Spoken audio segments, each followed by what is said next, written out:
Ukrainian President Volodymyr Zelenskyy called on world leaders at the United Nations General Assembly to unite against Russia's aggression.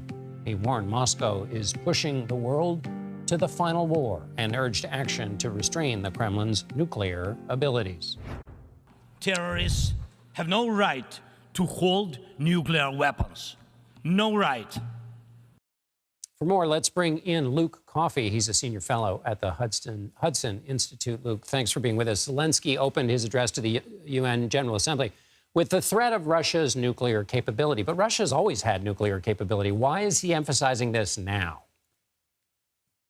Well, he was trying to focus on the issues that he knew would most resonate with his audience in the UN General Assembly. He started off talking about the breakdown in the grain deal, which impacts many African countries and Middle Eastern countries. Then he talked about the fact that so many Ukrainian children have been abducted and taken to Russia against their will and without their parents knowing. And then he really focused heavily on this nuclear issue because he understands that this is the issue that keeps policymakers awake at night. They're worried about not only the escalation threats from Russia when it comes to using nuclear weapons, but also what has been done to the Zaporizhzhia nuclear power plant that is now under Russian control after it was shelled and attacked during the early days of the war, and which many fear that Russia will use as blackmail if the Ukrainians make a significant advance in the south. President Biden and President Zelenskyy and even, obviously, the UN Secretary General all talked about global cooperation around a certain set of ideas.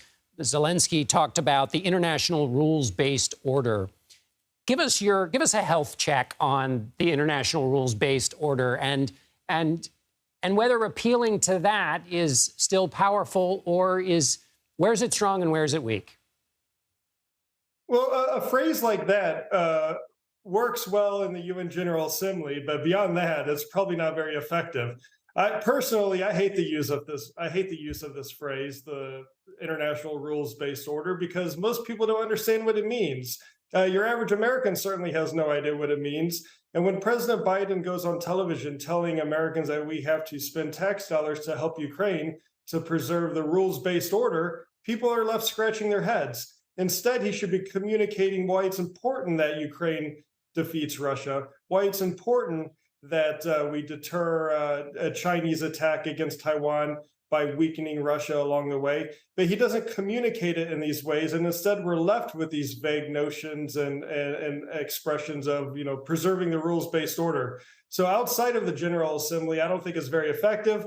But when in Rome, you have to do such things. So I suspect that's what motivated President Zelenskyy and President Biden to use those terms today in New York. Perhaps President Zelenskyy will use different words when he comes to Washington. He'll be speaking with lawmakers on Capitol Hill later this week. He's going to ask for more aid for Congress, of course. What do you think he needs to say, along the lines of what you were just saying, to convince those holdouts in the audience? You can bet he's going to take a different tone here in Washington. He's speaking to a completely different audience. He's going to be having meetings on Capitol Hill on both sides of the aisle. And he's going to, I think, have to make the case to the Republican leadership who are becoming increasingly skeptical of U.S. assistance to Ukraine. The good news for President Zelenskyy is that he has a story to tell.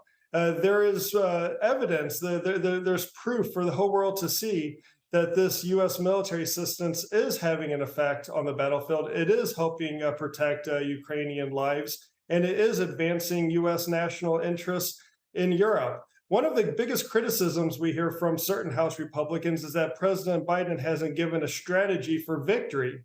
Well, Americans aren't fighting in this war, so it's difficult for the U.S. president to do that. But President Zelenskyy can do this. He can explain what his strategy for victory is, and hopefully this will alleviate some of the anxiety that we are hearing from certain parts of the Republican Party.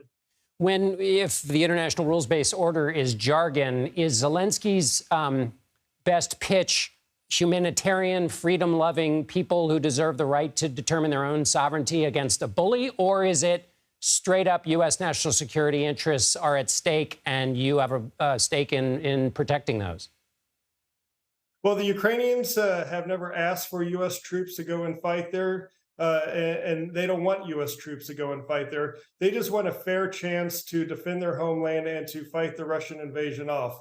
And they just want the weapons and the equipment and the support in order to make this happen. And this is in America's interests. We are seeing the dismantling of the Russian Federation's conventional armed forces in a way that many thought was not possible. And we're doing this for what is pennies on the dollar, a great investment to the US taxpayer, and without a single American pulling a trigger or getting shot at. And the Ukrainians are quite happy to continue doing this to not only protect themselves, protect the rest of Europe, and keep all of us safer. Luke Coffey, Senior Fellow at the Hudson Institute. Thanks so much. Thank you.